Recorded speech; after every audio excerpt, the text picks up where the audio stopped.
So these are my favorite type of dev talks. I've now been involved with the game for so long that there isn't that much mystery. I still get to Yeah, explore, right? Like yeah, I've heard a lot of the stories, and now I've been here for a lot of the stories. yeah, I've lived it almost 4 years working on Flesh and Blood. yeah, There's more sets that I've been involved with than I haven't been involved with. So when we get to talk about the early days, that's when I sit up a little bit in my chair. yeah, I listen, I get excited because I just want to hear the stories the same way I think our fans want to hear the stories. And yeah, this is going to be a story centric, mm, focused version of Dev Talks. yeah, We're just going to talk about Chane, yeah. all about Chane, his history, his present, his future a little bit. I just got to hand the ball over to you. Talk to me, start me at the beginning. Talk Mm, about the genesis of Chane, where both from a lore standpoint and from a physically making the card standpoint, mm, where did this hero come from? mm. So, Chane is the progenitor of the Shadow talent. Like, he goes way, way back to the formative stage of creating Flesh and Blood and what it meant to be, a warrior or a brute or a guardian or a shadow hero or a light hero. So he really was the embodiment of Shadow, and he existed way before we released Welcome to Wraith. Um, but he is actually a very, very special hero to me, and was my homage to the most favorite Magic card that ever existed. I grew up playing Magic, right? I know your favorite Magic, right? As a teenager, I grew up playing Magic, and it was a very big part of my life. And I played the game, and I saw the world. And it was a moment in time that was like really significant to me, which was when I was 16 years old. Like growing up as a teenager, I was kind of awkward. I didn't really fit in, finding my place in the world or whatever. And not like I am today. I wasn't like confident, just kind of bumbling my way through.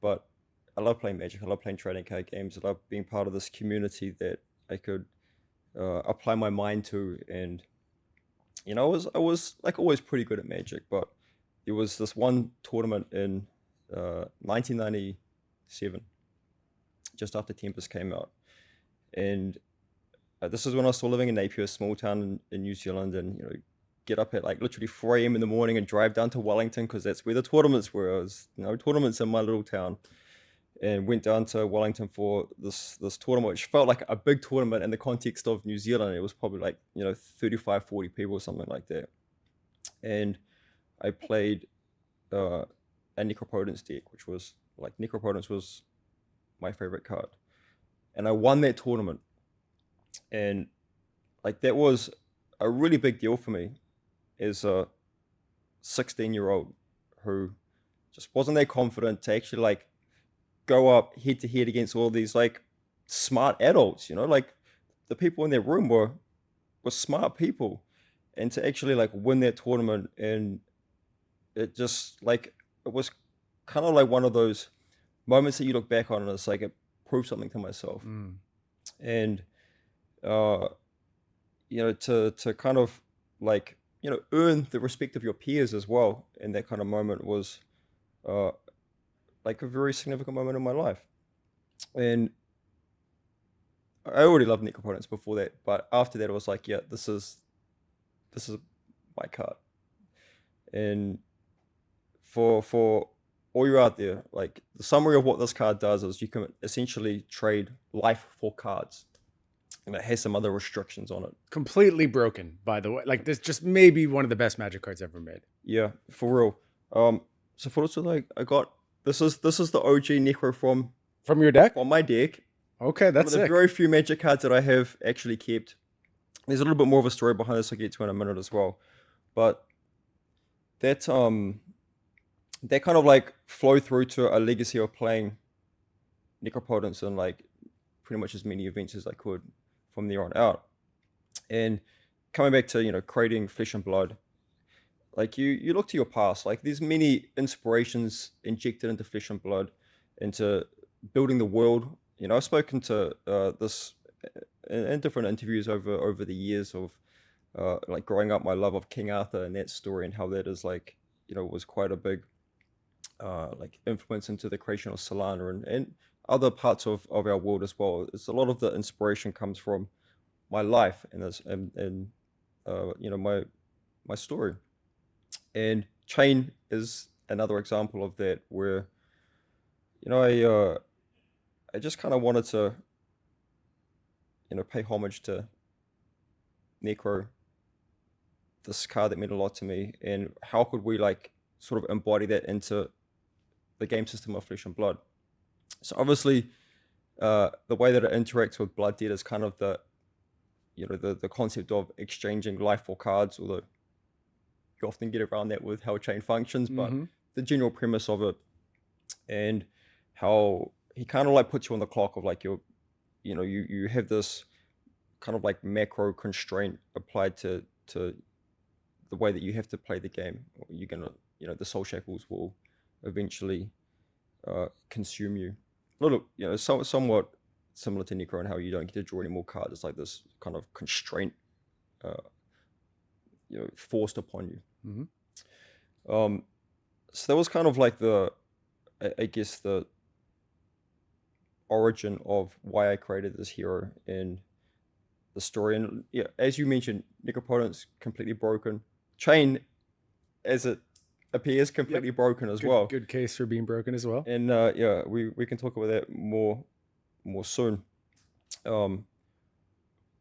But Chane, I think every game needs to have these iconic cards that kind of impose their presence over the legacy of the game. And like, if we were going to go back in time and redo Chane through the lens of being sensible game designers and developers, we would absolutely do them different. We've had this conversation, for what it's worth. I like sharing that information. We've discussed updating Chane potentially. Just same hero, different text box. Not a route we want to go down, but these conversations have been had and considered. And it's actually really tough to get Chane to a reasonable place. It's bigger. It's a bigger ask than you would assume it is at first glance. There's very simple, what if you paid a life to make a soul shackle? It doesn't really matter all that much. Chane is so inherently strong with what he does. Yeah, absolutely. And like, but I think it's important that games have these sort of like iconic cards that are just better than the rest. It creates an interesting like legacy, and particularly in the early days of a game system, it's like you just don't understand all of the just the nuances and the subtleties, and like what the legacy that some of these cards might leave over the the long term. I mean, we can go back and point at many cards from the Sink Below's Command and Conquers and so on and so on. It's just there's things that at the time seem okay. I mean, when we made Chane, we knew that he was pushed. That was going to be my question, is comparative to that era. You're making Monarch, the other three heroes in Monarch. Did you have Chane pegged as this is the thing where we're really pushing the envelope and we have to be a little bit nervous? Or was it other heroes that were kind of taking a lot of that attention at that moment? I mean, it was a very small hero roster at that time. And very small development roster at that time as well. Yeah, like I think people forget about. Just a huge ask on Chris Gehring, Jason Chung, and yourself to even put a functional game on the table, much less the great game that was put out. Yeah, and it was the midst of COVID as well, when the studio was like forced to be shut down and so on. And but we knew that Chane was like very strong, but not like unreasonably. And I think that actually flowed through to the real world results at that point in time as well. And we can, again, the world was like shut down. Flesh and Blood was the first game out of the blocks to bring public play back into, as a public offering. And it started with the Calling Las Vegas, which was part of the Tales of Aria world premiere. Huge turnout, and that was obviously Tales wasn't legal on that weekend, so that was the tail end of the Monarch season. But again, that was the first like big public TCG event that had happened like since COVID had shut down the world. 750 people turned up for that Calling. Massive Chane presence. 22% of day one was Chane. 45% of day two was Chane. 5 Chanes in the top 8. And then we had this epic showdown of the ages in the final. Tyler Horsball playing Prism versus Sebastiano Cavallo playing Chane. This just incredible light versus shadow. The story of Monarch and Prism being this kind of like this ray of hope, fighting against this tide of darkness that had engulfed the tournament. And as it played out, Tyler Horsball took it down. He'd mastered that Chane matchup. Um, and just a really interesting fact, man. Like for all of Chane's kind of like legacy and dominance, yeah, if you look at the Roll of Honor, like how many times does Chane feature on that Roll of Honor? Yeah. So I know the answer to this. I don't think most people would expect the answer to this, though. Yeah. It is not in line with what Chane has accomplished over his career. Yeah. Give him the answer. Yeah. One time. Yeah. One time. Very famous time in the hands of Pablo Pintor. Yeah. Pablo Pintor, Pro Tour, #1. Yep. And I mean, that's an interesting story in itself, and I think very indicative of Chane's kind of recurring presence in the game, where y'all forget about Chane time and time and time and time again, and he always comes back. Going into that Pro Tour, Starvo. It was all Starvo. That was it. Starvo. And maybe even Briar still at that time. Yeah, it was Briar. It was a cluster of heroes, but like no one was talking about Chane going into the tournament. He was, I don't know, like a B tier, whatever, tier 2 hero, and Pablo up and wins the first Pro Tour with Chane. If we look back, after that call in Las Vegas, we went on to the US National Championship, and it was like Briar everywhere. Yep. Matthew Folks had won the UK National Championship with Briar, and then we went to US the week after, I think it was, or maybe 2 weeks later, and it was just like Briar everywhere. And Chane was now this like irrelevant hero. It was the Briar show. And Michael Fong, y'all forgot about Chane. He makes it all the way to the final. He did fall at the last hurdle to Tarak Patel. Yep. Playing Briar. Yep. But it was an creator of that Briar deck, by the way. I remember he sent me a DM on Twitter, and I'm like, dude, I just started playing this game. I'm not smart enough to understand what you're saying, but it sounds like you figured this out. Good luck. And then he just crushes that entire tournament. Yeah. Just again and again, and we've seen this over the years. Even recently, in the Living Legend format as well. Apparently Chane is dead, and we'll bring back Warmongers. Trip Warmongers comes back, Chane is dead. That's it, gone. Nick Minute. Spoiler, not dead at all. Not at all. Not dead. Yep. How many Chanes were at World's top 8? I think there were either 3 or 4 that appeared. And he had an incredible conversion rate. Great conversion rate in the calling as well over on the other side, and didn't ultimately take those events down, obviously. That is kind of the story of Chane. Interestingly, just doesn't cross that last hurdle, but was everywhere and was this huge influence over the tournament. Yeah. And I think this is mirrored again with the start of Silver Age. It's out the gate. All the focus is on, Ira, Bravo getting a lot of headlines, Briar looking very strong, and Chane, obviously down in New Zealand, Azalea was a huge deal. Phi, also a huge deal during that initial Project Blue period, and Chane really not catching headlines. And then somewhere along the way, it just kind of caught fire. And what I find very interesting reviewing early Silver Age results, things like the Battle Hardens, which have been going on, those sneak peek Battle Hardens,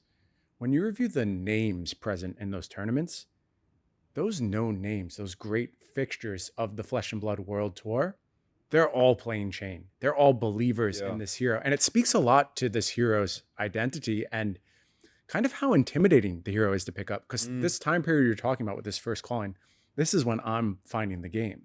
So I have the experience of a new player in this one instance. And I'm glad I can share that experience today, because I looked at Chane and I said, I'm not good enough for that yet. It was just clear to me. Like, I don't understand the game on a deep enough level that I'm ready to pick up Chane. And so I kind of focused on anything but Chane for the early phases of my involvement with Flesh and Blood, because I found it so intimidating. And, I'm learning the game through resources like Arsenal Pass, and I'm hearing the success of those guys playing Chane week in and week out, finding ways to overcome Chane countermeasures, which again, I feel like is another story of Chane. you make these countermeasures. Back in the Monarch era, it was just fatigue Chane. No, we're going to pitch stack seeds and we're going to beat you very easily through your plan to just fatigue us. Warmonger's diplomacy. Okay, I'll pummel you on this turn and feel completely fine about it. So much counterplay and so many different things that Chane can do as a flesh and blood hero. Yeah, it's definitely a hero that rewards elite players, and they do seem to kind of gravitate towards him time and time and time again. I mean, highly competitive players like seeing lots of cards in TCGs, drawing cards, seeing your deck, finding the solutions, finding your options. But he has cast a very long shadow over the game. Pun intended. He is, he might not appear more than once on that Roll of Honor, but his presence has been very, very, very heavily felt over the history of this game. And I think it's very appropriate given his place in the lore and the story of Wraith as well, which is interesting. He's actually of Solanian origins, his family, and he was cast out, as this heretic and found refuge in the monastery to continue his exploration of his pursuit of forbidden knowledge, which currently he's up in Eathriel in search of this forbidden power, whatever that might be. But he has always had this very significant role in the storytelling of Wraith, and we haven't heard from him for a while, but he's lurking. Okay. He's lurking up in the Eathriel, and obviously I've seen some hints out there of what he might be up to. There's been little story drips here and there about where exactly Chane is, what he's trying to accomplish. He's taking his time. Whatever it is that he's searching for. But just like we have seen in the real world, of establishing this presence of power in the world of Wraith, he also has this very, very key role to play in the story of the War of the Monarch, which is the main story arc that runs throughout our lore. So it's more to come on that one as we move forward in time, but there's definitely, I think, some really significant analogy between Chane's presence as this one of the most powerful heroes in the history of the actual game, and how this character plays out in the world of Wraith as well. I want to bring us back to the present moment and how it relates to Chane. We just dropped announcement, Chane falling victim to the first developer timeout, if you will, in Silver Age. I just want to share some of the logic behind this decision. I'll just be frank, it wasn't immediately our intention to use this first window for a developer ban. We were kind of holding out and thinking we'd go with the first developer ban at the time that community bans come through. But we just saw this tide rising up behind Chane support. And as far as the competitive side of Silver Age goes, it just seemed that's where all the best players were gravitating to. I think correctly so. I think the hero was in the hands of the absolute pinnacle of our game, earning its slot and representation. Do I think it would have remained the best deck after Compendium of Wraith release? I don't know. I wouldn't say that authoritatively. I think a lot of things happen with Compendium of Wraith. A lot of things change. Certainly, I know enough at this point that it is not the development cycle that ultimately determines these things. It's the community's engagement with these heroes and what they find for technology with their far greater resources than we have. So it's possible Chane could have been the best deck.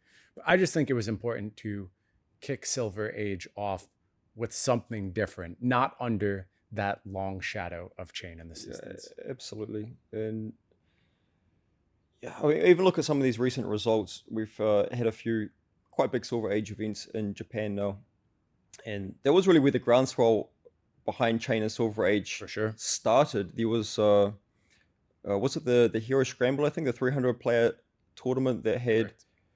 6 chains in the top 8, and there was like a very small representation in It the was a field, right? huge top 8 conversion rate just out of nowhere. And calling back before that, when we were in the Project Blue phase, Chane just not a factor in New Zealand whatsoever. Yeah, and then we had the recent event in Japan that has something like, I don't know, like 60% of the field was playing Chain or something just ridiculous. Yeah, it is Uh, very high but representation. yeah, Shoki-san actually won that with Oldham. Correct. So he took down all the chains, and then we had the event alongside Calling Columbus, where Chain also had a very big presence in the actual field representation, but actually didn't do that well in terms of top 8 conversion and didn't win the event. Yeah, only 2 copies in the top 8. But you go through, and this kind of calls out to my point, is where I really started to notice this trend. And you look at the players playing Chane in that event, and it's a a list of luminaries from Flesh and Blood's histories. It's the Michael Hamiltons, Yeah. it's the Jacob Clements, Yes. Jacob Baugh, Mara Ferris made top 8 on Chane in that event. Just these who's who of great players representing that hero.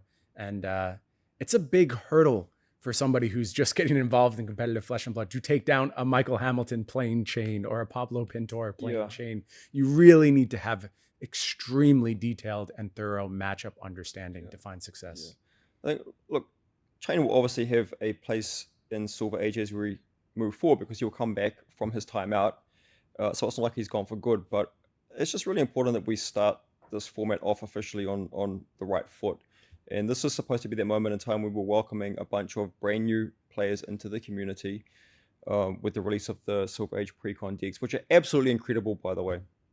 I saw you playing in the office earlier this week. Yeah, it's just I'm so pleased with how that product has come together. It's just the fact that it's like everything you need is out of So the simple. box. Just So open the simple. box and start playing, and you're playing immediately with an absolutely tuned deck. It's not like open it and then you have to go and upgrade it and find other cards, and it's just you're good to go. So a big fan of that.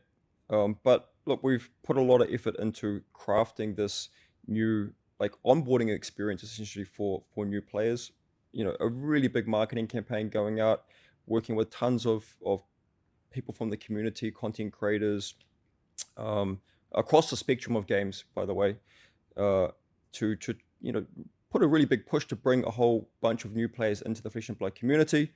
We just got to get Silver Age to be approachable as we go through this launch phase of the precons, especially, and from the world premiere through to essentially the Compendium of Wraith season. Yep. I do want to be clear though, this is not our primary tool for balancing Silver Age, and you should expect adjustments to the ban list as we get ready to play the Pro Tour in Yokohama after ProQuest season. We'll do a Silver Age season with the ban list as it is, basically as it is right now.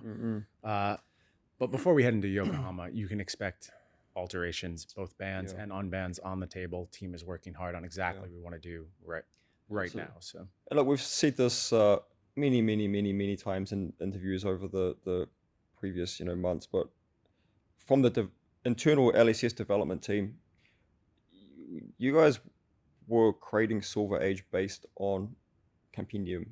From Compendium onwards, and y'all out there in the real world just couldn't help yourself, but you wanted to jump into Silver Age. So I get it. It's a great format. So we we obliged. We listened to the feedback. We listened to the feedback from the retailers and from the fans. And the Silver Age had this early access period, which was playing a format which we never played internally. And we got to where we are, which is the apparently Chane is the go-to. So it's we just kind of need to give ourselves a chance to get this format out of the gate in its best shape, which is attractive and appealing for all kinds of players, whether you're old school Flesh and Blood player, whether you're just joining the game now, to come in and feel like it's fresh and it's fun and there's something new to discover here. And I think just giving Chane that time out for this first season just is a breath of fresh air. Totally agree. How about going forward? What do you see for Chane in the competitive Flesh and Blood circuit, in the broader Flesh and Blood world? Like, we sort of talk about our headline superstar heroes Prism often falls into that category of one of our headliners. Is Chane in that category? Is this hero that is just here to be a face of Flesh and Blood forever? How about his role in Silver Age? Do you think he needs to be brought down to the point where he is just an also-ran? Can the format succeed with Chane being a big part of it? Just like, what is your version of success for this hero in the future? I mean, he's already established himself as being one of the greatest of all time. And I think that players who like that kind of power gaming will always be drawn to him, and they'll try and overcome his weaknesses.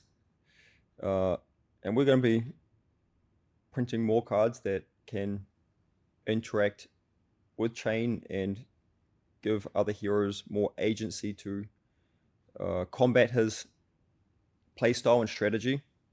We're seeing them coming through. But I think that he will have a ongoing presence in competitive play for a very long time yet, and is an important part of Flesh and Blood as in its identity and its storytelling as well. Okay. I'll be keeping a close eye on what Chane is doing going forward. Will not have to watch him on screen at the world premiere in London. I will be watching you on screen, maybe, though. I hear you're going, not only going, battling in the world premiere, right? Absolutely. Okay. Can't wait. Are you gonna play on stream? They make me play on stream at all these things, so I'm telling them right now to make you play on stream. I've been told that I'm going to be on camera, Awesome. so I'm pretty sure it's going to be round one. Yes. Yeah. Excellent. Yeah. I'm glad they're subjecting you to the same torment that they subject me to, because it is nerve-wracking. I was never nervous as a player to play on stream. I looked forward to it. I wanted to shine on camera. Now it makes me nervous. I'm afraid people will be mean to me if I play poorly on stream. Thankfully, I've been okay so far. So yeah, I must say it is quite a bit of pressure because I don't get to play as much as I would like to these days. So busy people. Yeah. It takes up a lot. I'm looking forward to it. I love London. It's going to be an incredible event. Sold out. Yeah. 1,000 player cap. Sold out. I think it was 4 weeks before the event's run. There's a big waiting list. It's going to be an incredible full house. I think the calling's going to be amazing as well. Really, the debut of Silver Age at large scale. Tournament packs also showing up at that calling as well. The debut of tournament packs. Anything you want to share about tournament packs leading into this event? Yeah, this is something real special. This isn't just another gem pack. This is when you open this, you're going to see something that is quite unique. We haven't done before. I just want people to open them and have that really experience. So I don't want to talk too much about it, but one thing I will say about it is our model with these tournament packs is different than other kind of similar packs we've done in the past. Like with Gem, we have sort of Gem pack 1, 2, 3, 4. Same with the Judge packs and so on. Like the kind of they got like sequencing to them or some kind of identifier for each of the seasons. Tournament packs are going to be a little bit different, where tournament pack will have the same consistent like packaging, but the contents are going to evolve over time.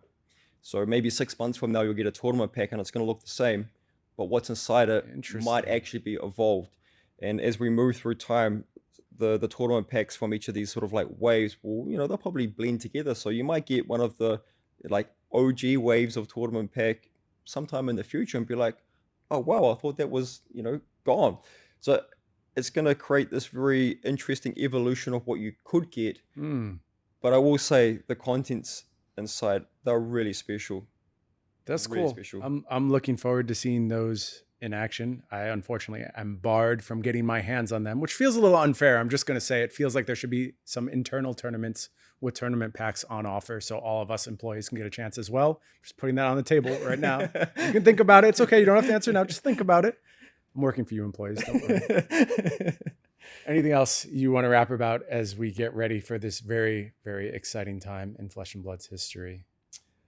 And it's been a long time coming. We've been working on the Silver Age thing for quite some time now.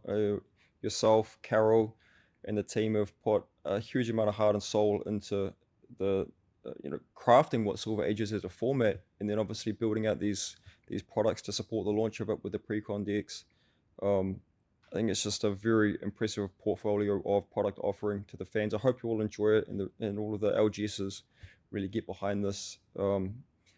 For maybe my message to the LGSs out there is when that new player comes into the store expressing interest in trying Flesh and Blood, I do recommend the Silver Age precons as the go-to from this point onwards. Um, and Flesh and Blood really stands head and shoulders above our peers in the industry with the World Tour. I think what we have created with this global spanning competitive event circuit is something very special for our industry. And you can say, well, it's a marketing tagline, the $20 ticket to the 2 million Pro Tour, World Tour. Well, it is a marketing tagline, but it's true. These precons are legit, and I think opening the opportunity for people to engage with the World Tour at the highest level through this Silver Age pathway, through the precons, I think there's something that hasn't existed in our industry before.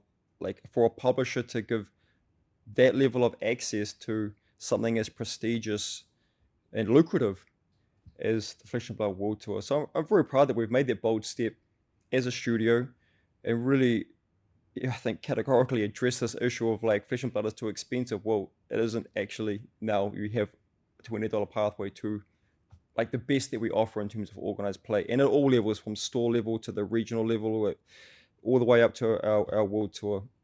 So I hope that this is the catalyst that really shifts the needle on people's perception towards Flesh and Blood and it being an accessible game. And look, that's not to take anything away from Classic Constructed. That's still our flagship format that will drive the lion's share of competitive play into the future. But Silver Age will be this fully supported format all year round through all these different programs that we have on offer, and it will form part of the World Tour. At the Sunday Showdowns, we've already committed to that for the entire of 2026. You'll always see Silver Age at the Showdowns on Sunday, and it'll be part of callings. Obviously at Yokohama at the Pro Tour itself, we're featuring Silver Age. So we're fully committed to this format, and we really are looking forward to this being that moment in time where we see a big surge of new players coming into the Flesh and Blood community. And I think acknowledging that we're so far past this point of having any doubt that Flesh and Blood is going to stand the test of time, right? This is our 7th year, and we're getting better and better at creating products. I mean, the pipeline that's coming through. I have more confidence in our ability as designers and developers to create outstanding products and player experiences than ever before. And I think that we have set ourselves up for a great 2026 and beyond. Can't wait, man. One last tidbit I would like you to leave people with before we go, because I just think this is mind-blowing to me, and I was in the meeting. We just sat down and had a meeting before the end of the new year where we did some planning, some scripting. I want you to tell people what year we were working out towards when you talk about Flesh and Blood standing the test of time. What kind of scripting we did? How far in advance are we planning these days? Yeah, out to 2030, to the 10th anniversary and beyond. Yeah. Incredible number. Yeah. And we're already working and thinking about those things. And you're exactly right. I am stoked about this wave of products and this wave of tournament offerings we have coming. So it's going to be a big year. Can't wait.